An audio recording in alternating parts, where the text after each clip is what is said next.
et aujourd'hui on va vous parler de bande dessinée et de quelques romans. Donc on commence tout de suite avec les bandes dessinées qui sont La Quête des Willan et Lana, le tome 1 et le tome 2 parce que c'est les deux seuls qui sont sortis.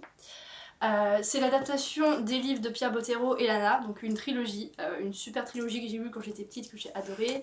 Évidemment, Elana c'est une héroïne formidable, elle est intelligente, elle est belle, elle se laisse pas marcher dessus, elle est forte. Elle est vraiment géniale et j'aurais aimé pouvoir relire les livres, mais j'ai tellement d'autres livres à découvrir que j'ai pas envie de me replonger dans une lecture que je connais déjà. Donc je me suis dit, je vais m'acheter des BD et je vais les lire. Tout d'abord, les dessins sont jolis. Je vais vous en montrer quelques-uns pour que vous fassiez des idées. Voilà. Ils sont très bien faits et je trouve qu'ils représentent assez bien l'univers, même si je trouve que l'univers est beaucoup plus enfantin que ce que je me l'étais imaginé quand je l'ai lu. Notamment les traits d'Elana, sa coupe de cheveux est respectée, sa tenue quand elle est chez les petits est plutôt bien représentée, franchement j'ai bien aimé, mais je trouvais qu'il manquait de la sévérité, qu'il manquait peut-être un peu de souffrance, un peu de sombre dans ses traits. Ce qui est très bien, c'est qu'on la voit vraiment évoluer. Au début, elle a vraiment l'air d'une enfant, et puis petit à petit, on la voit devenir un peu plus femme. Je pense qu'on va avoir une belle évolution d'Elana. Il faut dire que l'univers de Pierre Bottero et l'histoire est respectée. Il y a même certains passages où c'est les mêmes mots que dans le livre. Petit bémol, je trouvais que certains passages étaient passés un peu trop vite. J'aurais aimé qu'ils soient un peu approfondis parce qu'ils ont vraiment de l'importance et on ne ressent pas de la même chose que dans les livres. Et je pense que si on n'a pas lu les livres, on ne comprend pas très bien. Par exemple, à un moment donné, il y a le... J'espère que je peux pas vous spoiler, mais il y a le maître... Enfin, je peux pas trop l'appeler maître, mais bon. Le maître d'Elana qui essaye de chevaucher la brume, elle le surprend et elle devine ce qu'il est en train de faire, mais je trouve que la représentation dessinée qui a été faite ne fait pas du tout penser à ça. On a plus l'impression qu'il fait de la magie ou je sais pas trop quoi. Donc c'est ici, et en plus il y a que... Il y a que 2-3 images dessus, je sais pas si vous voyez bien. Et j'ai trouvé que c'était pas assez pour représenter l'importance de cet événement et l'importance des forces qui sont en jeu. Je l'aurais représenté avec beaucoup plus de magistralité et c'était pas le cas. Bon après c'est quand même assez compliqué de représenter l'imaginaire. Malheureusement il va pas y avoir une BD par livre. Là on est à peu près vers la fin du tome 1 et encore pas vraiment. Il y a que une soixantaine, 66 pages pour le tome 2 et pour le tome 1, 66 aussi, voilà. Donc c'est pas très long, malheureusement. Après ça reste une très bonne BD avec des dessins clairs, beaux, colorés. Donc regardez celui-ci, il est juste magnifique. Voilà. Pour ma part, je vais vous présenter Red Queen de Victoria Aveyard. Alors, ça a été une jolie surprise pour moi. Déjà, la première raison, c'est que je m'attendais à lire de la fantasy. C'est dû au fait qu'on parlait de palais royal, de complot à déjouer, je sais pas, mon esprit a fait ceci c'est de la fantasy, alors qu'en fait pas du tout, ça tient plus de la dystopie. Et on parlait également dans le résumé de pouvoir magique. C'est un terme que je trouve assez mal choisi, puisque les pouvoirs en question, il s'agit plus de pouvoirs, j'aurais dit psychiques, ou alors de dons, puisqu'il s'agit de la manipulation de l'eau, du feu et de l'électricité.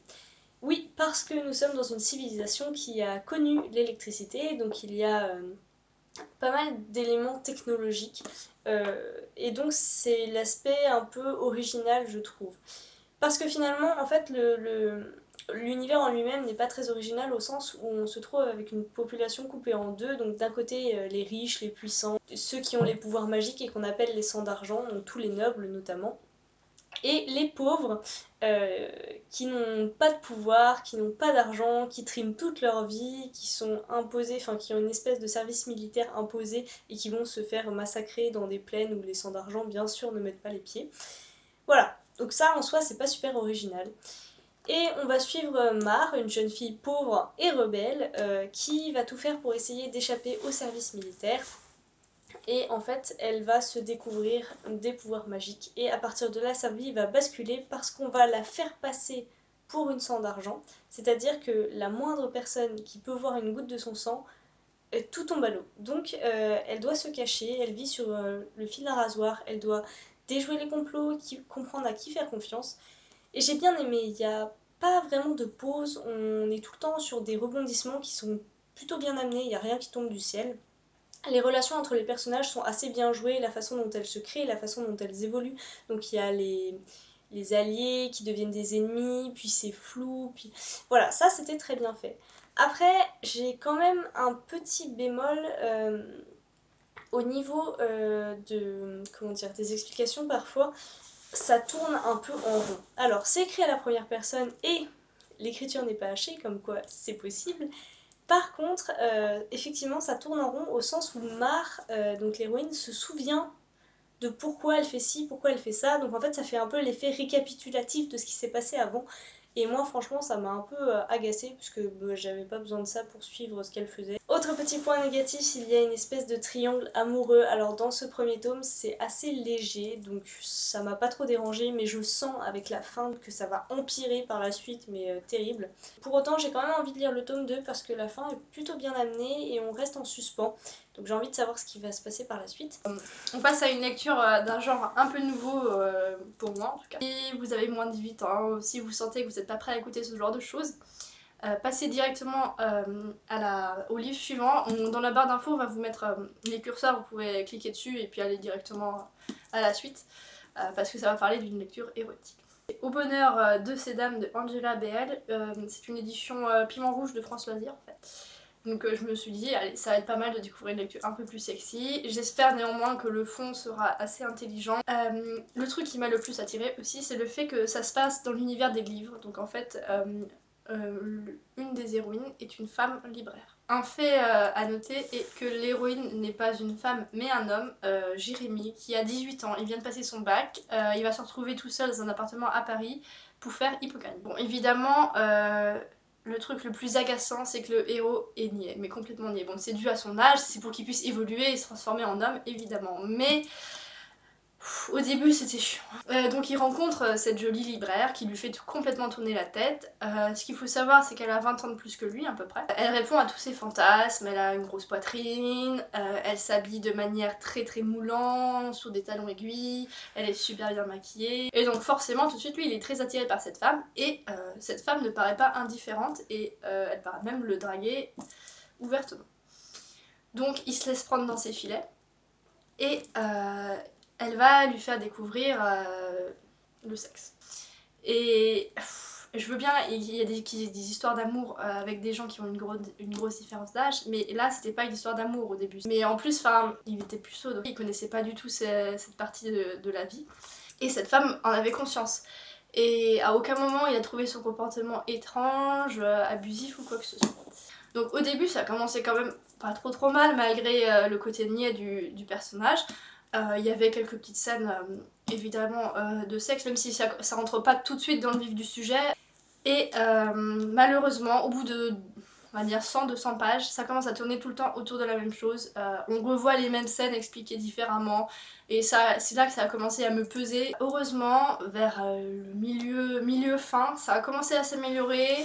On a commencé un peu à passer à autre chose. Il y a eu un côté un peu plus émotionnel, sentimental qui a été développé. Et donc c'est devenu un peu plus intéressant, et j'ai quand même eu envie de continuer ma lecture pour voir ce que ça allait donner à la fin. Un truc de notable aussi là-dedans, c'est il est en Hippocane, donc il est en prépa. Pour moi, il doit travailler énormément tous les soirs, mais quand même j'ai l'impression qu'il travaille comme s'il était au collège ou au lycée. Il lit quelques chapitres par soir, et encore pas tous les soirs. De temps en temps, il y a une dissertation ou une fiche de lecture à faire, mais c'est tout, et il réussit brillamment. Donc ok, il y a des gens qui réussissent comme ça où ils n'ont pas besoin de beaucoup travailler, mais là c'était quand même très très minime, et je trouve que ça n'a pas été assez bien traité. Après, pour en revenir plus à l'écriture, c'était pas exceptionnel, mais c'était plutôt bien écrit. C'était pas hyper addictif, mais il y a des petits passages où quand même on avait envie de pas refermer le livre tout de suite. Et bon, à la fin, le niveau est un petit peu plus relevé, parce que du coup, on a un peu plus des révélations, notamment sur le passé de la libraire, sur tout plein de choses qui expliquent pourquoi elle se comporte comme ça. Bon, après, on peut à la fois apprécier ou ne pas apprécier son comportement, c'est à chacun de juger ce côté-là. Mais malheureusement, c'est une lecture. Je m'attendais à un roman érotique, donc avec un vrai fond à côté, une histoire qui tourne autour d'autres choses. Et alors que j'avais plus l'impression de lire du porno. Faudrait que je lise d'autres livres de ce genre pour voir s'il y a des choses qui sont mieux traitées, mieux abordées ou pas, parce que là, franchement. Donc je sais pas trop si je le recommande ou pas. Pour terminer, on repart sur une lecture jeunesse, puisqu'il s'agit de Elia, la passeuse d'âme de Marie Vareille, paru aux éditions Pocket Jeunesse. Encore une fois, ça a été une surprise puisque je m'attendais, au vu de la couverture, à lire de la fantaisie. Et ben non, c'est encore une fois de la dystopie. Cette fois, le monde n'est pas coupé en 2 castes, mais en 3 castes. Je vous passe les noms des castes parce que je m'en souviens plus, voilà. Mais tout en haut, il y a les purs, les riches, l'élite du pays, donc qui s'occupe notamment de tout le gouvernement. Juste en dessous, il y a on va dire les commerçants. Et tout en dessous, il y a la race des impurs, hein, les intouchables. En ce qui concerne le pays, ça m'a un peu fait penser à Hunger Games au sens où il y a la ville où vivent les riches en fait au milieu d'une espèce d'étoile à 8 branches. Chaque étoile en fait a une spécificité. Donc la pointe nord c'est les mines, il y en a une c'est plus la technologie, une c'est plus l'agriculture. Enfin bon voilà, sur ce côté-là c'était pas très original. Cependant, il y a une particularité qui fait que c'est original. Certains individus chez lesquels on détecte dès leur plus jeune âge un gène muté, ce gène les empêche d'avoir, comment dire, de l'affection. Voilà, tout ce qui tourne autour de l'affectif, ils ne connaissent pas, ce qui donne par exemple des tueurs en série, des violeurs, enfin ce genre de choses. Et donc pour éviter qu'ils ne sévissent, on en fait des passeurs d'âme. Un passeur d'âme, c'est quoi? C'est une personne qui fait une toute petite injection, enfin qui euthanasie en fait les gens, une fois qu'ils ont passé l'âge d'être utile à la société. On va suivre une jeune femme qui a, il me semble, enfin une jeune fille plutôt parce qu'il me semble qu'elle a 15 ans, 17 ans. Elle est donc passeuse d'âme et elle n'a pas cependant les mêmes caractéristiques au sens où elle a de l'affect. Et un jour, on vient donc dès le début du livre, et c'est ça que j'ai bien aimé, ça vient dès le début, il y a un jeune rebelle, donc un impur, des défenseurs, donc un peu l'armée quoi, demande à la jeune fille de le tuer, et sur un coup de tête, elle ne le tue pas et elle le fait passer pour mort. Elle est obligée de fuir sa ville et part rejoindre les impurs dans le nord, dans les mines, où elle doit s'intégrer à la population. Il va lui arriver pas mal de péripéties. C'est un livre qui est très très court, donc si je commence à vous raconter ce qui se passe, ça sert à rien que vous le lisiez. J'ai été très surprise, c'était vraiment une bonne lecture, je suis très contente. Une autre chose que j'ai particulièrement appréciée, ça concerne une prophétie. La jeune femme ne se sent pas concernée. Elle n'a pas cette mentalité-là, elle reste sur ses petits objectifs qui finalement, au regard de tout ce qu'elle apprend, au regard de la misère qu'elle côtoie, ne représentent vraiment rien. Et ça j'ai bien aimé parce que je trouve que ça change assez des héros qui partent de rien du tout et qui finalement deviennent les sauveurs d'un peuple entier. Maintenant, le côté prophétique dans ce genre de littérature de l'imaginaire, j'ai envie de dire c'est assez cliché. L'auteur sort des sentiers battus en nous donnant sa vision, c'est-à-dire, et là je vais lire la phrase quand même, les prophéties ne s'accomplissent que si quelqu'un a le courage de les réaliser. Je partage vraiment cette vision de la prophétie au sens où oui, il y a moyen de changer le monde, il y a moyen de faire quelque chose, mais ça va pas tomber sur un mec qui d'un seul coup va changer tout. L'aspect, il faut qu'il y ait quelqu'un qui peut faire quelque chose s'il le veut, et seulement s'il le veut, ça c'est une vision qui me va très bien. Voilà. Donc si vous avez des informations sur le tome 2, allez-y, dites-les moi parce que je suis très intéressée. Donc voilà, c'est la fin de ce update. Par contre, j'ai aussi fini Shikanoko, le tome 1, l'enfant du cerf. Donc si vous voulez que j'en parle, dites-le moi, puisque je le ferai pas forcément sinon. Pareil, je ferai pas non plus d'article si vous me le demandez pas. Mais si vous en avez envie, n'hésitez pas, je le ferai du coup. Et je suis allée au cinéma et j'ai vu The Circle, donc le film avec Emma Watson. Pareil, j'en parlerai pas forcément, mais si vous en avez envie, je partagerai mon avis parce que j'ai pensé plein de choses dessus et c'était un film très intéressant, donc voilà, n'hésitez pas. On espère que cette vidéo vous a plu et vous a fait découvrir quelques romans et on se retrouve la semaine prochaine pour le book haul. On vous souhaite de bonnes lectures et à mercredi prochain.